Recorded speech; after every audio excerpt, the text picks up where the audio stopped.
Welcome to part 2 of lecture 1, Understanding Construction Drawings. So within the construction industry, one of the skills that is lacking among many people is the ability to read construction drawings. And this is very unfortunate because this really is an important skill to have. So whether you're working on site or in a design office, you really need to know how to read plans. Construction drawings contain the information on what we are supposed to be building, including information on specific building details such as foundation details or mechanical and electrical layouts. They are the instructions the designers have put together in order for the project to be built properly. Yet it is common to find that there's only one person on a crew who can actually read these drawings, or to find people in sales who have to send the drawings back to the office just to get material quantities. So in this lecture we will walk through all the different components that make up our construction plans, from the title block that appears on every page down to the small notes and details. We will cover information from plan views to elevations to specific construction details. Now we will look at the different types of construction drawings that you will come across. So the first drawings we're going to look at are called architectural drawings. So these are usually drawn by architects assigned to a particular job. However, when I worked as a CAD technician, I was actually asked to draw a full suite of architectural drawings for use in a planning permission application. They included things like floor plan, roof plans, exterior elevations and building cross sections, examples of which we'll see in the next few slides. These drawings are usually where the project starts by giving us a general layout of the building in terms of dimensions, and usually give us a basis of what needs to be designed in terms of the other drawing types which we'll cover next. They may contain information on structural details depending on the level of complexity. So in this drawing we have on the slide here, we can see a site plan. Now this is a different site plan to what we'll see from a surveying company or a civil drawing, as it only shows the layout of the project. It does not cover things like the gradient of the ground, for example. This slide shows a floor plan and also some wall framing elevations. Again, these show how the building will look in terms of internal layout. Here we see an example of an elevation of a building, which shows how the building will look like from the outside. We will go into more detail into elevations later on. The next type of drawing we're going to look at are structural drawings. Structural drawings show the design details as drawn by the structural engineer of the building. These would include details on foundations, steelwork, reinforcement within the concrete, walls, floors and roofs, etc. They differ from architectural drawings in that they contain more details, but again can sometimes be incorporated into the architectural drawings. These drawings show the type of truss being used in a specific part of the building and contain information specified by the structural engineer. And here we have details on different parts of the roof, foundations and other parts of the projects, which would have been specified by the structural engineer and will be used on site to make sure the project and the different elements are built correctly. The next drawing type we're going to look at are called civil drawings. In this example we have a civil site plan, which differs from the architectural site plan seen earlier.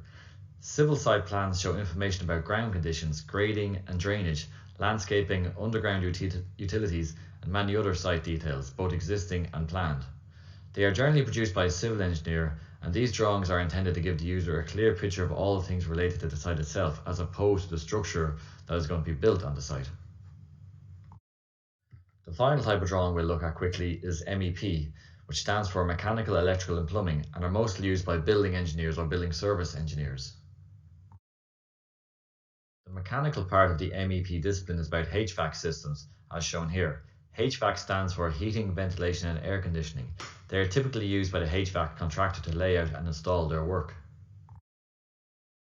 In this drawing we have a lighting plan for a building. These are part of the electrical plans, which refer to the power supply and generally show the layout of electrical cabling in the buildings, including power points with information such as the type of power, e.g. 2-phase or 3-phase. Finally, we have the plumbing plan. Plumbing addresses water supply and drainage of wastewater, including the locations of drains and pipes in a building. So next thing we're going to look at are the details that you might see on a drawing as opposed to the actual pictures of the building itself. This is going to include title blocks, line types, dimensions and scales. So first up we're going to look at one of the most important components of a drawing, and that's its title block. So all construction drawings will have a title block, and these are usually placed along the bottom or side of the drawings and include a drawing border. It will usually show information on the project and information contained on the drawing sheet. For example, the logo or details of the company responsible for the drawing are usually presented.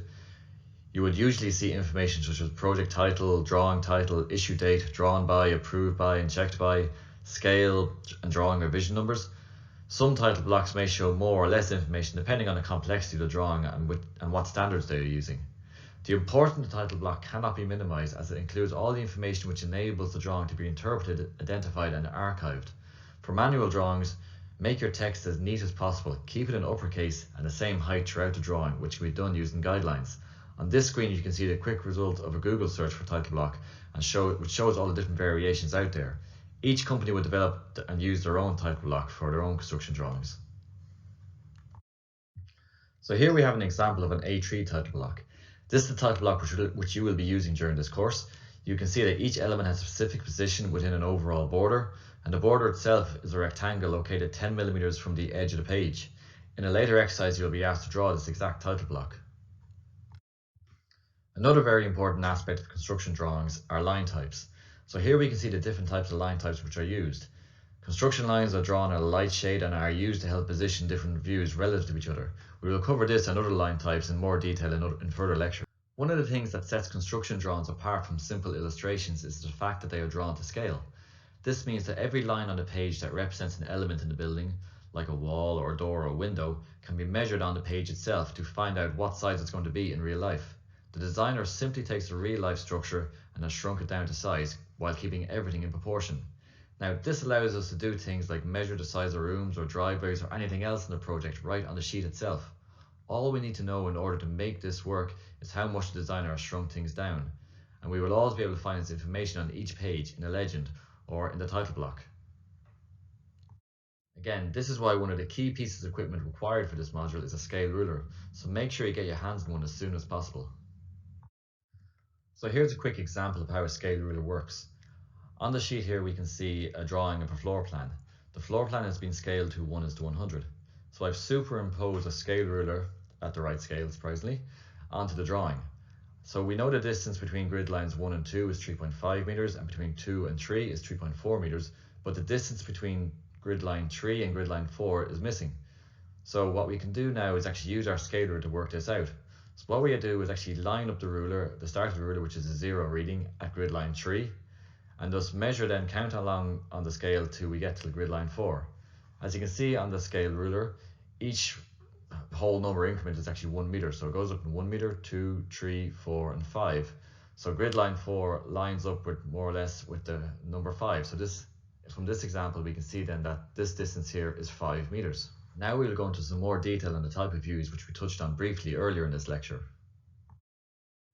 Here we can see a number of different views. On the top right and bottom right we can see elevations of the building. An elevation is a view of a building from one side. This is the most common view used to describe the external appearance of a building.